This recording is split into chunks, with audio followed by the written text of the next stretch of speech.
UDF മന്ത്രിസഭ അധികാരത്തിലേറിയതിനു ശേഷം ആദ്യമായി ഗവർണർ നടത്തിയ നയപ്രഖ്യാപന പ്രസംഗമാണ് ഇന്ന് നടന്നത്. അത് സർക്കാരിൻ്റെ നയങ്ങളുടെ പ്രതിഫലനമാണ്. കേരളം ഒരു പുതുയുഗത്തിലേക്ക് ചുവടുവയ്പ് നടത്തുകയാണ്. ഒരു പുതിയ കാലത്തിലേക്ക് കടന്നു വരികയാണ്. ആ നയ വ്യതിയാനവും ആ നയങ്ങളുടെ പ്രഖ്യാപനവുമാണ് ഇന്ന് ഗവർണർ നടത്തിയത്. അതിലൂടെ ഒരു കാര്യം വ്യക്തമാണ്: ഞങ്ങൾ തിരഞ്ഞെടുപ്പ് കാലത്ത് ജനങ്ങളോട് നൽകിയ വാഗ്ദാനങ്ങൾ പൂർണ്ണമായി നടപ്പാക്കും. എല്ലാ വെല്ലുവിളികളെയും ജനാധിപത്യപരമായ മാർഗത്തിലൂടെ അതിനെ മറികടന്ന് അതിനെ അതിജീവിച്ച് ഈ പുതുയുഗത്തിലേക്കുള്ള യാത്ര തുടരും. നിങ്ങൾക്കറിയാം, 5 ഇന്ദിരാ ഗ്യാരണ്ടികളും പ്രഖ്യാപിച്ച് നടപ്പാക്കും. 2 തീരുമാനമെടുത്തു കഴിഞ്ഞു. ബാക്കിയുള്ളത് അതിൻ്റെ സാമ്പത്തികമായ മറ്റ് കാര്യങ്ങൾ കൂടി പരിശോധിച്ച്, ഗവൺമെൻറ് തലത്തിൽ പരിശോധിച്ച് ഉചിതമായ സമയത്ത് മറ്റു പരിപാടികൾ കൂടി പ്രഖ്യാപിക്കും. ഞങ്ങളുടെ സ്വപ്ന പദ്ധതികൾ കേരളത്തിനെ ഒരു തുറമുഖ നഗരമാക്കി മാറ്റുക എന്ന വലിയ സ്വപ്നം, 2 അന്താരാഷ്ട്ര തുറമുഖങ്ങളെയും ഒരു കണ്ടെയ്നർ ടെർമിനലിനെയും 17 മിനി തുറമുഖങ്ങളെയും ഏകോപിപ്പിച്ചുകൊണ്ടുള്ള വലിയൊരു പദ്ധതിക്ക് സർക്കാർ തുടക്കം കുറിക്കും. ഏഷ്യയിലെ ഏറ്റവും പ്രധാനപ്പെട്ട ഏവിയേഷൻ ഹബ്ബാണ്. കാരണം ചെറിയ സ്ഥലത്ത് 4 അന്താരാഷ്ട്ര വിമാനത്താവളങ്ങളാണ് നമുക്കുള്ളത്. അതിനാവശ്യമായ ഏവിയേഷൻ പ്രോജക്റ്റുകൾ ഞങ്ങളുടെ കയ്യിലുണ്ട്. ഏവിയേഷൻ ഹബ്ബാക്കി സൗത്ത് ഏഷ്യയിലെ ഏറ്റവും വലിയ ഏവിയേഷൻ ഹബ്ബാക്കി കേരളത്തെ മാറ്റാനുള്ള പദ്ധതിയാണ്. അതോടൊപ്പം തന്നെ 10,000 MSMEകൾക്ക്, ചെറുകിട ഇടത്തരം വ്യവസായ സംരംഭങ്ങൾക്ക് സർക്കാർ പലതരത്തിലുള്ള സഹായം നൽകും. അതെല്ലാം ബജറ്റിൽ പ്രഖ്യാപിക്കും. കാർഷിക മേഖലയെ ഉണർത്താനുള്ള പദ്ധതികളുണ്ടാവും. സഹകരണ പ്രസ്ഥാനം തകർന്നുകൊണ്ടിരിക്കുകയാണ്. അതിനെ തിരിച്ചു കൊണ്ടുവരാനും അതിൻ്റെ വിശ്വാസ്യത ഉറപ്പുവരുത്താനും ഉള്ള പദ്ധതികൾ ആവിഷ്കരിച്ചുകൊണ്ടിരിക്കുക. ലോകം മുഴുവൻ മാറിക്കൊണ്ടിരിക്കുമ്പോൾ നോളജ് എക്സ്പ്ലോഷൻ നടക്കുന്ന ഒരു കാലത്തിന് അനുയോജ്യമായ രീതിയിൽ ഏറ്റവും പുതിയ അറിവുകളെ മുഴുവൻ കേരളത്തിലേക്ക് കൊണ്ടുവന്ന് അതിനെ കേന്ദ്രീകരിച്ചുകൊണ്ടുള്ള ഒരു ഉന്നത വിദ്യാഭ്യാസ രംഗത്തുണ്ടാകുന്ന മാറ്റം നമ്മുടെ സർവകലാശാലകളെ, സ്ഥാപനങ്ങളെ എല്ലാം വലിയ സെൻറ്റേഴ്സ് ഓഫ് എക്സലൻസ് ആക്കി മാറ്റുന്നതിന് വേണ്ടിയിട്ടുള്ള ശ്രമമാണ് നമ്മൾ നടത്തുന്നത്. ക്ലൈമറ്റ് ചേഞ്ച് വളരെ പ്രധാനപ്പെട്ട ഒരു ഘടകമാണ്. തീർച്ചയായിട്ടും സർക്കാർ രൂപീകരിക്കുന്ന പദ്ധതികളിലെല്ലാം പ്രധാനപ്പെട്ട ഒരു ഘടകം നമ്മുടെ പരിസ്ഥിതിയും കാലാവസ്ഥാ വ്യതിയാനവും ആയിരിക്കും. സസ്റ്റൈനബിൾ ഡെവലപ്മെൻറ്റാണ്, സുസ്ഥിര വികസന മാതൃകയാണ് സർക്കാരിൻ്റെ ഏറ്റവും വലിയ താല്പര്യം. കേരളം ഇന്ന് നേരിടുന്ന ഏറ്റവും വലിയ വെല്ലുവിളികളിൽ ഒന്ന് മയക്കുമരുന്നാണ്. ആ മയക്കുമരുന്ന് ശൃംഖലയെ തകർക്കാൻ ഒരു വിട്ടുവീഴ്ചയും ഇല്ലാത്ത നടപടികളുമായി ഗവൺമെൻറ് പോകും. അതിന് വിവിധ വകുപ്പുകളെ ഏകോപിപ്പിക്കും. തീരപ്രദേശത്തെ ജനങ്ങളുടെ സങ്കടങ്ങൾ മാറ്റാനുള്ള നടപടികളുണ്ടാകും. മലയോര കർഷകരുടെ വിഷമങ്ങൾ, വന്യജീവി സംഘർഷവുമായി ബന്ധപ്പെട്ട പ്രശ്നങ്ങൾ പരിഹരിക്കാനുള്ള ആധുനികവും പഴയ നിലനിൽക്കുന്നതുമായ പദ്ധതികളെ സംയോജിപ്പിച്ചുകൊണ്ട് ഉണ്ടാകും. പൊതുജനാരോഗ്യം, അതുപോലെ ക്യാൻസർ കെയർ, മാതൃശിശു ആരോഗ്യം, വയോജനങ്ങളുടെ ആരോഗ്യം, മാനസികാരോഗ്യം എന്നിവ ഉറപ്പാക്കിക്കൊണ്ട് ചികിത്സാ ചെലവ് കുറയ്ക്കാനുള്ള പദ്ധതികൾ ഉൾപ്പെടെ പൊതുജന ആരോഗ്യ മേഖലയെ ശക്തിപ്പെടുത്താനുള്ള പദ്ധതികളുണ്ടാകും. ആർട്ടിഫിഷ്യൽ ഇൻ്റലിജൻസിന് പ്രത്യേകമായ പരിഗണന കൊടുക്കും. വ്യവസായങ്ങളെ ആകർഷിക്കാനുള്ള ലാൻഡ് ബാങ്ക് രൂപീകരിക്കും. ഭൂപ്രശ്നങ്ങളുമായി ബന്ധപ്പെട്ട ഉപാധിരഹിത പട്ടയങ്ങൾ എവിടെയെല്ലാം കൊടുക്കാൻ പറ്റും അതെല്ലാം കൊടുക്കും. പ്ലാന്റേഷൻ മേഖലയിലെ നിയന്ത്രണങ്ങൾ മാറ്റാൻ ഉൾപ്പെടെ ഉള്ള ഭൂനിയമങ്ങൾ, കാലഹരണപ്പെട്ട ഭൂനിയമങ്ങൾ ഇന്നത്തെ കാലഘട്ടത്തിന് അനുയോജ്യമായ രീതിയിൽ അതിലാവശ്യമായ ഭേദഗതികൾ വരുത്തും. ദളിത് പ്രശ്നങ്ങൾ, SC/ST പ്രശ്നങ്ങൾ, അവരുടെ പ്രശ്നങ്ങൾ, അവരുടെ കുട്ടികളുടെ ഗ്രാൻഡ് ഉൾപ്പെടെയുള്ള ഗ്രാൻഡ്സ് ഉൾപ്പെടെയുള്ള കാര്യങ്ങൾക്ക് തടസ്സങ്ങളുള്ളത് നീക്കും. അവരുടെ ഭവന നിർമ്മാണ പദ്ധതികൾ, അവരുടെ ഭൂമി അവർക്ക് നൽകുന്നതിനുള്ള പദ്ധതികൾ ഉൾപ്പെടെയുള്ള കാര്യങ്ങൾ നൽകും. നമുക്ക് അപ്പോയിൻമെൻറ്റുകൾ നടക്കുമ്പോൾ 3 വർഷം കൂടുമ്പോൾ കൃത്യമായി പരിശോധിച്ച് ഈ SC/ST പിന്നോക്കം നിൽക്കുന്ന വിഭാഗങ്ങൾക്ക് കുറവുകൾ ഉണ്ടെങ്കിൽ അത് നികത്താനുള്ള സ്പെഷ്യൽ റിക്രൂട്ട്മെൻറ്റ് ഉണ്ടാകും. നിങ്ങൾക്കറിയാം, സീനിയർ സിറ്റിസൺസിന് വേണ്ടി പ്രത്യേകമായ വകുപ്പ് രൂപീകരിച്ച ഇന്ത്യയിലെ ആദ്യത്തെ സർക്കാരാണിത്. അത് വളരെ മികച്ച രീതി അത് ആവിഷ്കരിക്കും. ടൂറിസം രംഗത്തും സമഗ്രമായ മാറ്റങ്ങൾ ഉണ്ടാക്കും. അതുപോലെ തന്നെ കേരളത്തിൽ സമഗ്രമായ മാറ്റം അടിസ്ഥാന സൗകര്യ മേഖലയിലും വിദ്യാഭ്യാസ ആരോഗ്യ മേഖലയിലും എല്ലാം ഉണ്ടാക്കാൻ വേണ്ടിയിട്ടുള്ള വലിയ പദ്ധതിയാണ് ഗവൺമെൻറ് ഈ ഗവർണറുടെ നയപ്രഖ്യാപന പ്രസംഗത്തിലൂടെ പ്രഖ്യാപിച്ചിരിക്കുന്നത്. ഇതിന് കറസ്പോണ്ടിങ് ആയി, ഇതിനനുബന്ധമായി ബജറ്റ് പ്രഖ്യാപനങ്ങൾ ഉണ്ടാവും. ഇതനുസരിച്ചുള്ള ബജറ്റ് പ്രഖ്യാപനങ്ങൾ. ബജറ്റ് പ്രഖ്യാപിക്കാത്തതുകൊണ്ട് ഞാനതിൻ്റെ ഡീറ്റെയിൽസിലേക്കൊന്നും പോകുന്നില്ല, അനൗചിത്യമാണ് അത് പറയുന്നത്. ഇതാണ് പദ്ധതി. അല്ല, നയരാഹിത്യം അദ്ദേഹത്തിന് തോന്നാം, കാരണം അദ്ദേഹത്തിൻ്റെ നയമല്ല ഞങ്ങൾ നടപ്പാക്കുന്നത്. ഇത് പുതിയ ഗവൺമെൻറ്റിൻ്റെ നയമാണ് നടപ്പാക്കുന്നത്. വളരെ വ്യത്യസ്തമായ നയമാണ്. സമീപനങ്ങളിലുള്ള മാറ്റം, വളരെ കാര്യമായിട്ടുള്ള മാറ്റമുണ്ട് സമീപനങ്ങളിൽ. ഇത് ഞങ്ങൾ പറഞ്ഞിട്ടാണ് തെരഞ്ഞെടുപ്പിൽ ജയിച്ചത്. ആ നയങ്ങൾ മാറ്റമുണ്ടാവും. ഗവൺമെൻറ് തുടർച്ചയാണ്. ആ തുടർച്ചയായിട്ടുള്ള പദ്ധതികൾ ഗവർണറുടെ പദ്ധതികൾ പ്രഖ്യാപിക്കേണ്ട ആവശ്യമില്ലല്ലോ. ഗവൺമെൻറ്റിൻ്റെ നയപ്രഖ്യാപനം ഗവർണർ നടത്തുമ്പോൾ നേരത്തെയുള്ള പദ്ധതികൾ എടുത്തു പറഞ്ഞ് അത് തുടരും എന്ന് പറയേണ്ട ആവശ്യമില്ല.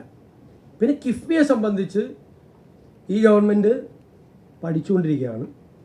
അത് കൂടുതൽ പഠിക്കുന്നതിന് വേണ്ടിയിട്ടുള്ള ഒരു കമ്മിറ്റിയെ നിയമിക്കുന്ന കാര്യം സർക്കാരിൻ്റെ പരിഗണനയിലാണ്. അതുകൊണ്ടാണ് ഇന്ന് ബോർഡ് യോഗം കൂടി പല അജണ്ടകളും മാറ്റിവെച്ചു. കാരണം തീരുമാനങ്ങൾ എടുക്കാൻ ഒരു നയപരമായ തീരുമാനം അക്കാര്യത്തിൽ എടുത്തതിന് ശേഷം ഇപ്പോഴത്തെ കിഫ്ബിയുടെ അവസ്ഥയും അവിടെ നടക്കുന്ന കാര്യങ്ങളും എല്ലാം കൃത്യമായി പരിശോധിച്ച്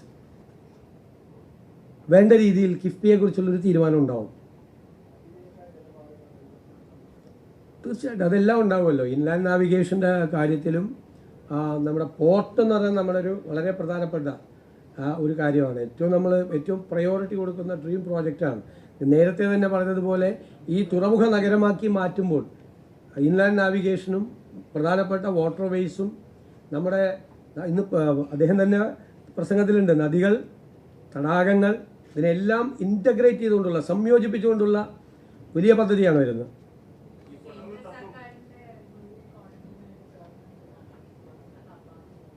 അതല്ല, ബ്ലൂ എക്കോണമി വേറെയാണ്, വേറെ പലതരത്തിലുള്ള കാര്യങ്ങളാണ്. ഇതല്ല, ഇത് അതിൻ്റെ അനുബന്ധമായി ആയിരക്കണക്കിന് ലക്ഷക്കണക്കിന് തൊഴിൽ സാധ്യതകൾ ഉണ്ടാവും. കേരളത്തിൻ്റെ എക്സ്പോർട്ട് മെച്ചപ്പെടും. ഫിഷറി സെക്ടറിനെ രക്ഷിക്കാൻ പറ്റും. ഫിഷ് പ്രോസസ്സിംഗ് ഉൾപ്പെടെയുള്ള കാര്യങ്ങൾ, ലോജിസ്റ്റിക് പാർക്കുകൾ ഉണ്ടാവും. ടൂറിസം ഡെവലപ്പ് ചെയ്യും. 2ാം ഘട്ടവും 3ാം ഘട്ടവും ക്രൂയിസ് പാസഞ്ചേഴ്സാണ്. പാസഞ്ചേഴ്സ് യാത്ര ചെയ്യും. ഇപ്പോൾ യൂറോപ്പിൽ പോയിട്ടാണ് ആളുകൾ ഷിപ്പിലൊക്കെ യാത്ര ചെയ്യുന്നത്, വെസൽസിലൊക്കെ യാത്ര ചെയ്യുന്നത്. ഇവിടെ യാത്ര ചെയ്യാൻ പറ്റും. ഇന്റേണലായിട്ടും പറ്റും, പുറത്തേക്കുള്ളത് പറ്റും.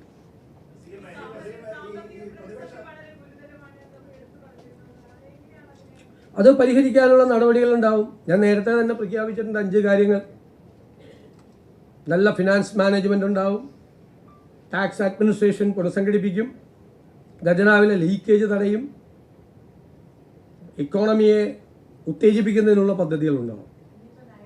അല്ല, ഇത് നമുക്കും ഒരു പൊളിറ്റിക്കൽ ഐഡിയോളജിയുടെ ഫ്രെയിമിൽ നിന്നുകൊണ്ടല്ലേ നമ്മൾ പ്രവർത്തിക്കുന്നത്. നമുക്ക് ആ കാര്യത്തിൽ കൃത്യമായ തീരുമാനങ്ങളുള്ള ഒരു പാർട്ടിയാണ് ഈ മുന്നണിക്ക് നേതൃത്വം കൊടുക്കുന്നത്. മുന്നണിയുമാണ്. അപ്പോൾ അതനുസരിച്ചുള്ള കാര്യങ്ങളെ നമുക്ക് ചെയ്യാൻ കഴിയുള്ളൂ.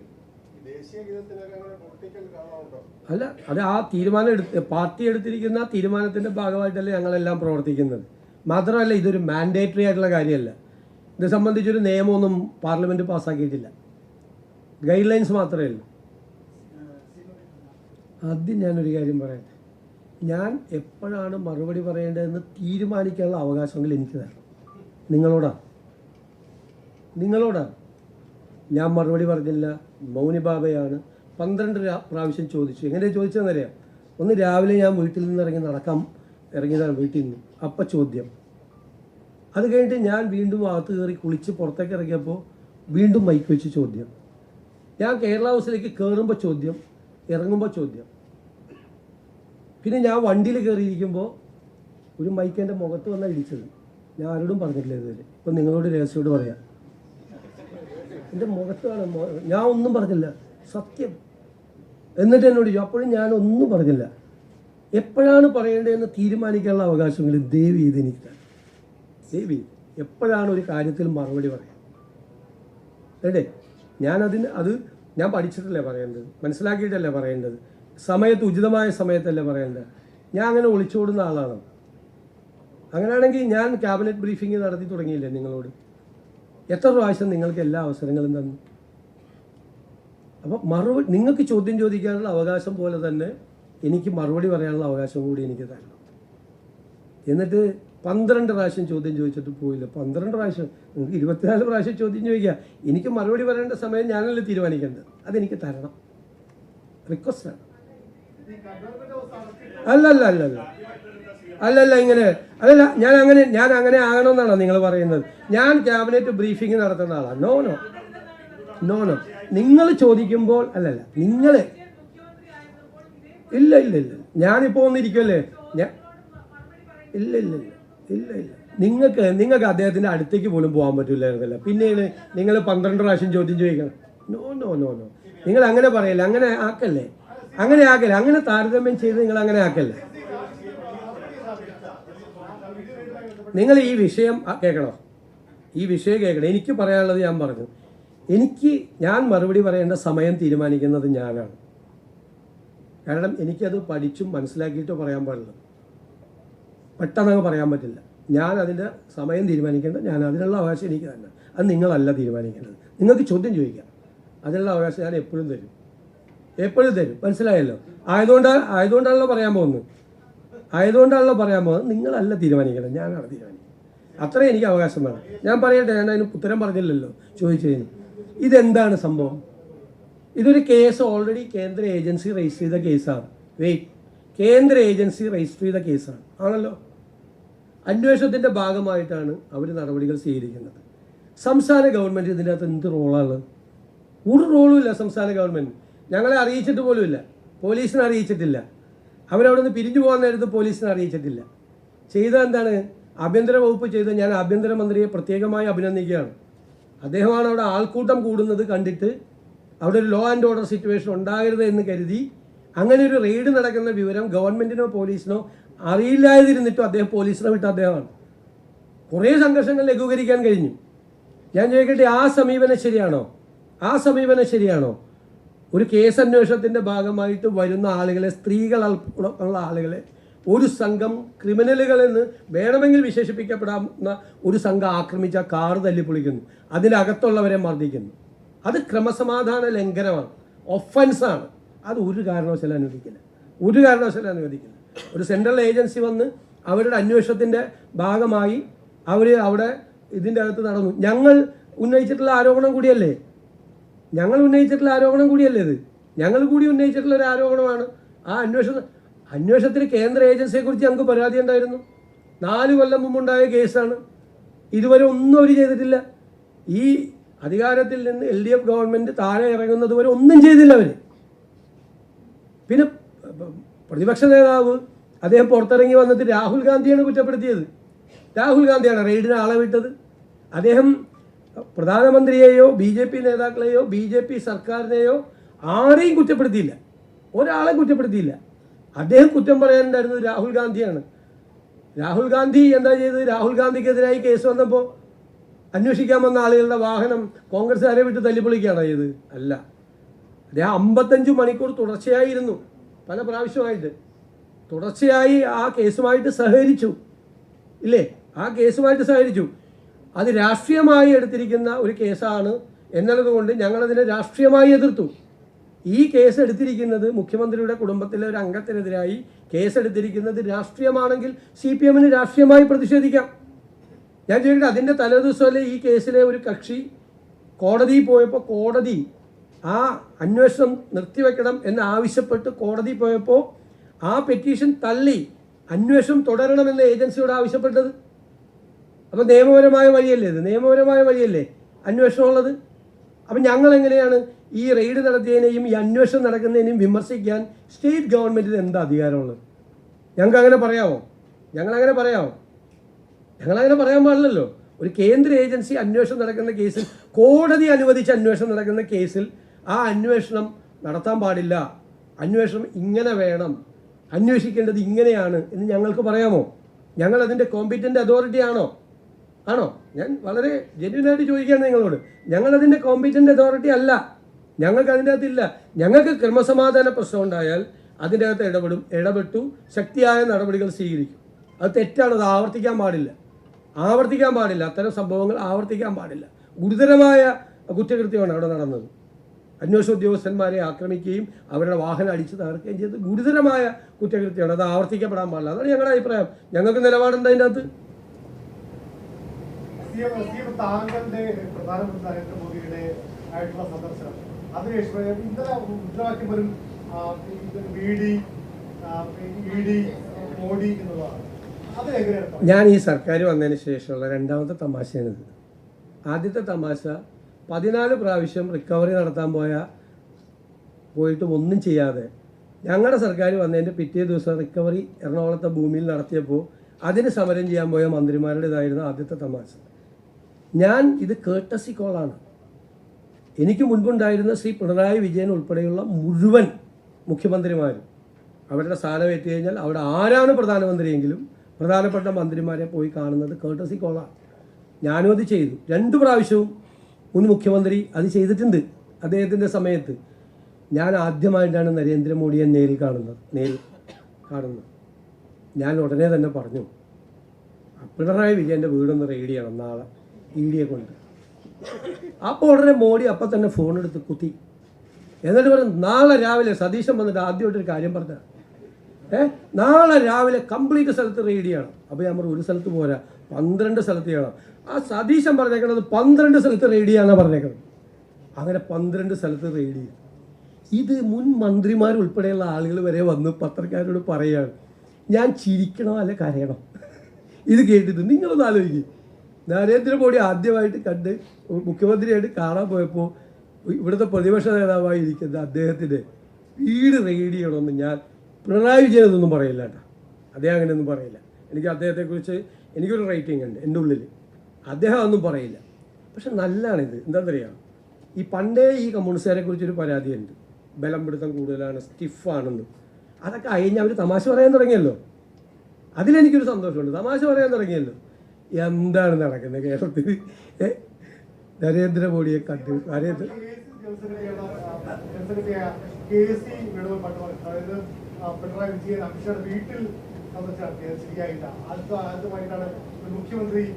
അങ്ങനെയൊന്നും അദ്ദേഹം പറയില്ല. അതൊക്കെ എല്ലാവരും കാണും. പ്രധാനപ്പെട്ട ആളുകളെ, പ്രത്യേകിച്ച് ഹോം മിനിസ്റ്ററെ കാണണം. കാരണം നാട്ടിലെ മറ്റു കാര്യങ്ങളൊക്കെ സംസാരിക്കേണ്ട പ്രശ്നങ്ങളുണ്ട്. അധികാരത്തിൽ വന്ന ശേഷം ഈ 2 പ്രധാനപ്പെട്ട IAS ഉദ്യോഗസ്ഥരുടെ അവരുടെ സസ്പെൻഷൻ പിൻവലിക്കുന്നതായി പറഞ്ഞിരുന്നു. ഇത് അങ്ങ് ചീഫ് സെക്രട്ടറി ഉറപ്പ് വയ്ക്കാൻ കൊടുത്തിരുന്നതാണ് മനസ്സിലായത്. പക്ഷേ ഇതുവരെ 2 ദിവസം അവധിയല്ലായിരുന്നു. പിന്നെ ഒരു ഞായറാഴ്ച ആകെ ഒരാഴ്ചയിലെന്ന് വന്നിട്ട് അതിനിടയിൽ ഒരു ഞായറാഴ്ച പോയി, പിന്നെ 2 ദിവസം അവധിയും പോയി. ഒന്ന് നിൽക്കട്ടെ. അതൊക്കെ ഞാൻ നിങ്ങളോട് മറുപടി പറഞ്ഞല്ലോ. അതൊക്കെ പരിശോധിച്ച് വേണ്ട നടപടികൾ ഉചിതമായ സമയത്ത് സ്വീകരിക്കും. എന്നും അങ്ങനെ അനാവശ്യമായ കാലതാമസം ഒരു കാര്യത്തിലുണ്ടാവില്ല. അല്ലല്ല, അതൊക്കെ നമ്മളല്ലേ, ചീഫ് സെക്രട്ടറി അല്ലല്ലോ കേരളം ഭരിക്കാൻ വേണ്ടിയിട്ട് ആളുകൾ തിരഞ്ഞെടുത്തത്. ചീഫ് സെക്രട്ടറി അല്ലല്ലോ, ഞങ്ങളെയല്ലേ തിരഞ്ഞെടുത്തിരിക്കുന്നത്. ഞങ്ങളല്ലേ തീരുമാനങ്ങൾ എടുക്കണം, അത് ഇംപ്ലിമെൻ്റ് ചെയ്യാണ്. അദ്ദേഹം അടക്കമുള്ള ജോലി അദ്ദേഹം അത് നന്നായിട്ട് ചെയ്യുന്നുണ്ട്.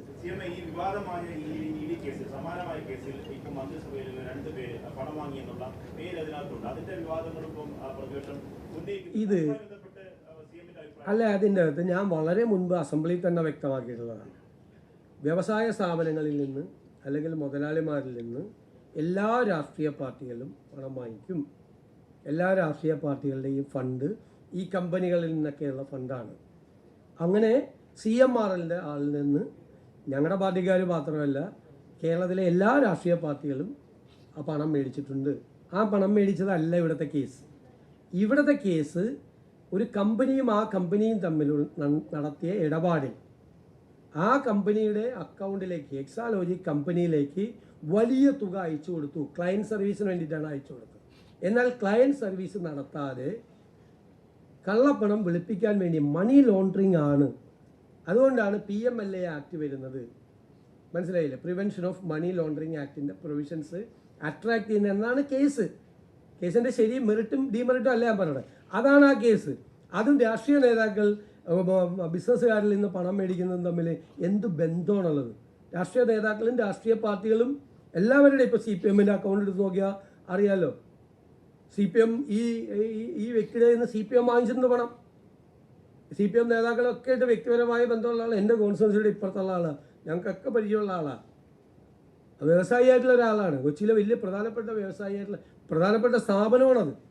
അത് അവരെ ഇന്ന് രാഷ്ട്രീയ പാർട്ടികളും രാഷ്ട്രീയ നേതാക്കന്മാരും സാമൂഹ്യ സംഘടനകളും അമ്പല കമ്മിറ്റിയും പള്ളി കമ്മിറ്റിയും പൈസ മേടിച്ചതല്ല ഇവിടുത്തെ കേസ്. മനസ്സിലായില്ലേ? അതാണ് വ്യത്യാസം. അത് ഞാൻ I have made it very clear in the floor of the assembly. അത് ഞങ്ങൾ പറഞ്ഞല്ലോ, അതൊരു കേസ് അന്വേഷണത്തിൻ്റെ ഭാഗമാണല്ലോ. നമുക്കതിൻ്റെ അകത്ത് എന്താണ്, റെയ്ഡ് നടത്താൻ പാടില്ല, അന്വേഷണം നടത്താൻ പാടില്ല. ED എങ്ങനെ അന്വേഷണം നടത്തണമെന്ന് സ്റ്റേറ്റ് ഗവൺമെൻറ് പറയാൻ പറ്റുമോ? ഞാൻ വളരെ ഫെയർ ആയിട്ടാണ് നിങ്ങളോട് ചോദിക്കുന്നത്. ഫെയർ ആയിട്ടാണ് ചോദിക്കുന്നത്. ഗവൺമെൻറ്റിന് ചില പരിമിതികളില്ലേ? ഗവൺമെൻറ്റിന് പറയാൻ പറ്റുമോ? ED ഇപ്പോൾ CBI ഒരു കേസ് അന്വേഷിക്കുന്നു, നമ്മുടെ ഗവൺമെൻറ് തന്നെ റെക്കമെൻഡ് ചെയ്തിട്ടുണ്ട്, ഹൈക്കോടതി റെക്കമെൻഡ് ചെയ്തിട്ടുണ്ട്. CBI വരുമ്പോൾ ഉടനെ CBIയുടെ അന്വേഷണ ഉദ്യോഗസ്ഥനെ നമ്മുടെ DGPയോ മുഖ്യമന്ത്രിയോ ആഭ്യന്തരമന്ത്രിയോ വിളിച്ചു വരുത്തി ഈ അന്വേഷണം ഇങ്ങനെ വേണം എന്ന് പറയാൻ പറ്റുമോ? പറയാൻ പറ്റില്ല. അതൊരു കേസ് അന്വേഷണം നടക്കുകയാണ്. അതിൻ്റെ അകത്ത് രാഷ്ട്രീയമായിട്ടുള്ള വിഷയമുണ്ടെങ്കിൽ അത് CPM ആണ്, അവരത് പറഞ്ഞോട്ടെ. പിന്നെ നിയമപരമായ കാര്യങ്ങൾ ലംഘിച്ചുകൊണ്ടാണ് അന്വേഷണം നടക്കണമെങ്കിൽ anybody can approach a court. CMRൽ കോടതി പോയി ഈ അന്വേഷണം നിർത്തിവെക്കണമെന്ന് ആവശ്യപ്പെട്ടു. കോടതി ആ പെറ്റീഷൻ തള്ളിയിട്ട് ഈ അന്വേഷണം തുടരാൻ പറഞ്ഞു EDയോട്. അതിൻ്റെ പിറ്റേ ദിവസമാണ് EDയുടെ ഈ റെയ്ഡ് നടന്നത്. അപ്പം നമുക്ക് അതിൻ്റെ അകത്ത് പരിമിതികളുണ്ട്.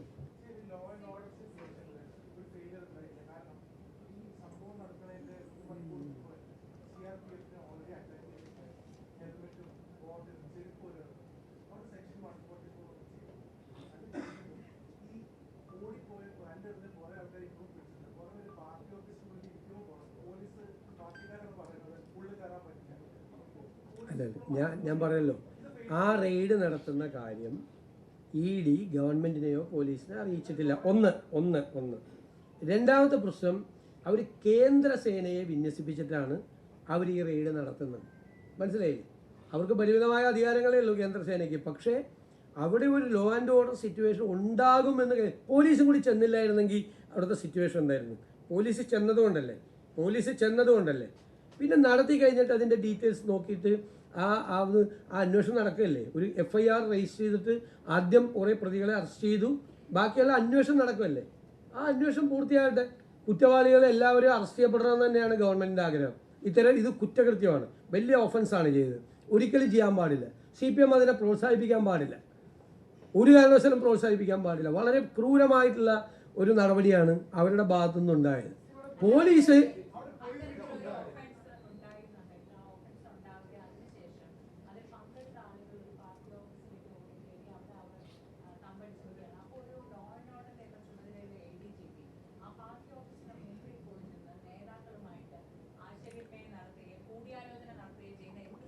ഞാൻ പറഞ്ഞത് ചില സംഘർഷങ്ങൾ ഉണ്ടാകുന്ന സമയത്ത് പോലീസ് കുറച്ചുകൂടി ബുദ്ധിപൂർവമായിട്ട് പെരുമാറണം. ആ പെരുമാറ്റമാണ് അവിടെ ഉണ്ടായതെന്നാണ് ഞാൻ കരുതുന്നത്. കാരണം ആ സംഘർഷം വേറൊരു തലത്തിലേക്ക് വളരാതെ ഇപ്പോൾ നടന്ന സംഘർഷത്തിൽ ഒതുങ്ങി നിന്നുകൊണ്ട് ഇപ്പോൾ അവിടെ വേണമെങ്കിൽ പ്രകോപിപ്പിക്കാം, അല്ലെങ്കിൽ കർശന നടപടി, സ്ട്രിക്റ്റ് ആക്ഷൻ എന്ന് പറഞ്ഞിട്ട് കേരള പോലീസ് വിചാരിച്ചാൽ ഏത് പാർട്ടി ഓഫീസിലേക്ക് ഇരച്ചു കയറാൻ പറ്റാത്തത്? ഇരച്ചു കയറാം. ആ പാർട്ടി ഓഫീസിലേക്ക് ഇരച്ചു കയറി അവിടെയുള്ള ആളുകളെ കുറേ പേരെ തല്ലി, കുറേ പേര് തടയുമല്ലോ. അവർക്കിട്ടൊക്കെ നല്ല അടിയൊക്കെ കൊടുത്ത്, വേണമെങ്കിൽ വല്ല വൈരാഗ്യമുള്ളവൻ്റെ 2 കൂടുതൽ കൊടുത്ത് ഇതൊക്കെ പോലീസിന് ചെയ്യാം. എന്നിട്ട് ഇഷ്ടമുള്ളവരെ തൂക്കിയെടുത്തോണ്ട് പോരാ. അങ്ങനെയാണോ പോലീസ് ചെയ്യേണ്ടത്?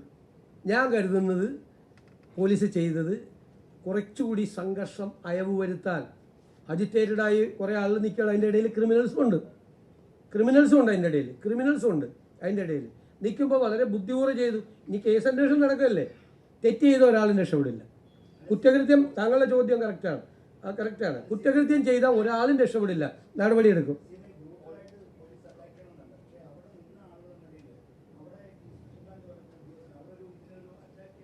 അല്ല ഞാൻ പറഞ്ഞേ ഞാൻ ചോദിക്കട്ടെ, പോലീസ് അന്വേഷണം നടത്തിക്കൊണ്ടിരിക്കുകയാണ്. FIR രജിസ്റ്റർ ചെയ്ത് അന്വേഷണം ആദ്യഘട്ടത്തിലാണ് ഇത്രയും പേരെ അറസ്റ്റ് ചെയ്ത് കോടതി അവരെ റിമാൻഡ് ചെയ്യുകയും ചെയ്യും. ആ അന്വേഷണം പൂർത്തിയാകട്ടെ. അതിലെന്തെങ്കിലും തെറ്റുണ്ടെങ്കിൽ നമുക്കപ്പോൾ പരിശോധിക്കാം. പോലീസ് അന്വേഷണത്തിൽ നമ്മൾ ഇടപെടാൻ പാടില്ല. അല്ല ഞാൻ കരുതുന്നില്ല. ഞാൻ അതുകൊണ്ടാണ് ഞാൻ അഭിനന്ദിക്കുകയല്ലേ ചെയ്തത്. ആഭ്യന്തരമന്ത്രി TV-യിൽ കണ്ടിട്ടാണ് പോലീസിനെ വിട്ടത്.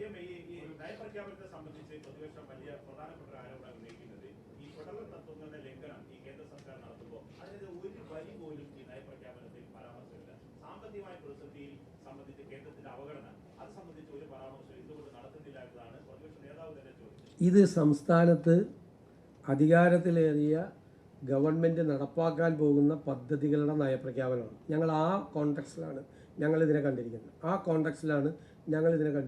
സംസ്ഥാനത്ത് നടപ്പാക്കാൻ പോകുന്ന പദ്ധതികളുടെ പ്രഖ്യാപനം പോസിറ്റീവായിട്ടുള്ളൊരു കാര്യം.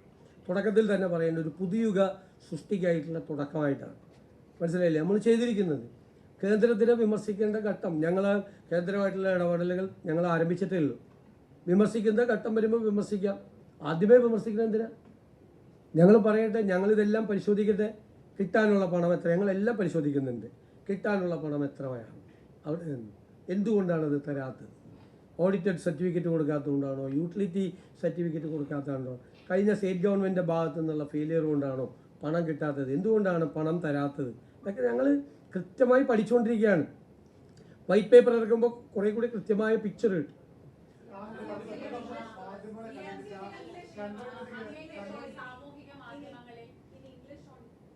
അതെ,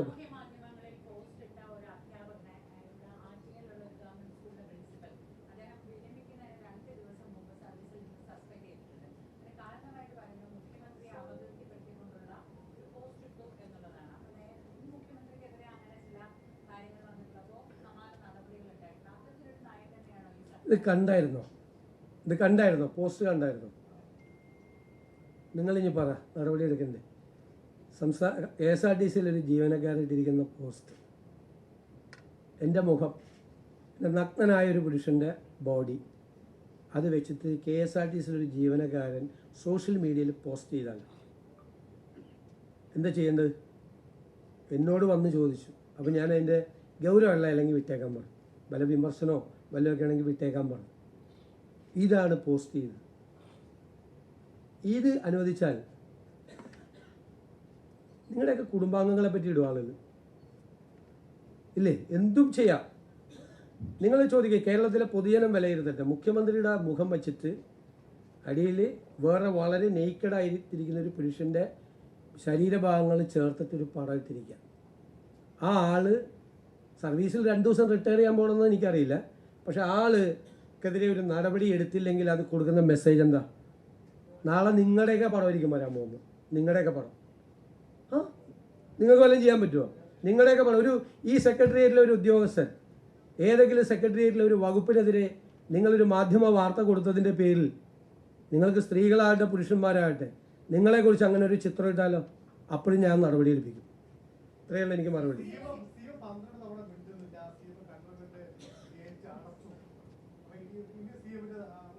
കണ്ടോൺമെൻറ് ഗേറ്റൊന്നും അടച്ചിട്ടില്ല. കണ്ടോൺമെൻറ്റിലെ ഗേറ്റൊന്നും അടച്ചിട്ടില്ല. ഇനി വേറൊരു തമാശയും കൂടി വന്നു. ഈ സംഭവം ഈ ED റെയ്ഡ് നടന്നതോടുകൂടി ഞാൻ എൻ്റെ സെക്യൂരിറ്റി കൂട്ടി, കമാൻഡോകൾ വന്നു എന്നൊക്കെ പറഞ്ഞിട്ട് വേറൊരു വാർത്തയും ഞാൻ കണ്ടു. ഒരു വാർത്തത്തിൽ ഒരു സെക്യൂരിറ്റിയും കൂട്ടിയിട്ടില്ല. ഞാൻ പറഞ്ഞില്ല, 40 വണ്ടിയിൽ നിന്ന് 3 വണ്ടിയിലേക്ക് മാറി. ആ വണ്ടിയായിട്ടാണ് ഞാൻ ഇന്നലെ മലപ്പുറത്തും പോയത്, കോഴിക്കോടും പോയത്. ഒരു വണ്ടി അഡീഷൻ ഉണ്ടായില്ല. ഏതോ ഒരു സ്ഥലത്തൊരു വീട് കാണിച്ചു തരാൻ വേണ്ടിയിട്ട് ഒരു പൈലറ്റ്, ലോക്കൽ പോലീസിൻ്റെ ഒരു പൈലറ്റ് വന്നു. അത് കഴിഞ്ഞപ്പോൾ ഞാൻ അപ്പം തന്നെ എൻ്റെ PSOയോട് പറഞ്ഞ് അതിപ്പോൾ തന്നെ വിട്ടേക്കാൻ പറഞ്ഞു. 4ാമത്തെ വണ്ടി വേണ്ടെന്ന് പറഞ്ഞു. എന്തൊക്കെ നുണകളാണ് പറഞ്ഞത്? എല്ലാ നുണകൾക്കും നമ്മൾ പറയാൻ പറ്റുമോ? എല്ലാ നുണകൾക്കും നമുക്ക് മറുപടി പറയാൻ പറ്റുമോ? പിന്നെ രാവിലേക്കൊന്ന് വീട്ടിലേക്ക് ഒന്ന് ഇരിക്കുമ്പോൾ നമ്മളൊന്ന് റെഡിയായി ഒന്ന് കുളിച്ചൊക്കെ ഇറങ്ങി എന്നിട്ട് അവിടെ നിന്ന് പോയി അടുത്ത പരിപാടിക്ക് പങ്കെടുക്കുമ്പോൾ ആ പരിപാടിയിൽ നിൽക്കുകയാണ്. കേരള ഹൗസിൽ നിന്ന് ഞാൻ ഇറങ്ങുമ്പോൾ ഈ ചോദ്യം ചോദിക്കുകയാണ്. അപ്പോഴാണ് എനിക്ക് ഇത് കിട്ടിയത്. അത് കഴിഞ്ഞിട്ട് ഞാൻ അവിടെ നിന്ന് എയർപോർട്ടിലെത്തുമ്പോൾ വീണ്ടും ചോദ്യം ചോദിക്കുകയാണ്. എവിടെ? ഡൽഹി എയർപോർട്ടിൽ നിന്ന് ഞാൻ രാത്രി കൊച്ചി എയർപോർട്ടിൽ ഇറങ്ങുമ്പോൾ അവിടെയും ചോദ്യം ചോദിക്കുകയാണ്. അത് കഴിഞ്ഞിട്ട് അവിടെ നിന്ന് ഒരു 2 കിലോമീറ്റർ 3 കിലോമീറ്ററുള്ള എൻ്റെ വീട്ടിലേക്ക് അവിടെ ചെന്നപ്പോൾ അവിടെ നിൽക്കുകയാണ്. ഇത്രയും യൂണിറ്റുകൾ നിങ്ങൾക്ക് ഉണ്ടോ ശരിക്കും? അല്ല, ഞാൻ സീരിയസ് ആയിട്ട് ചോദിക്കുക, എനിക്കൊന്ന് അറിയാൻ വേണ്ടിയിട്ടാ.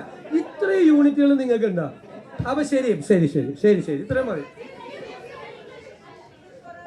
ഇംഗ്ലീഷ്.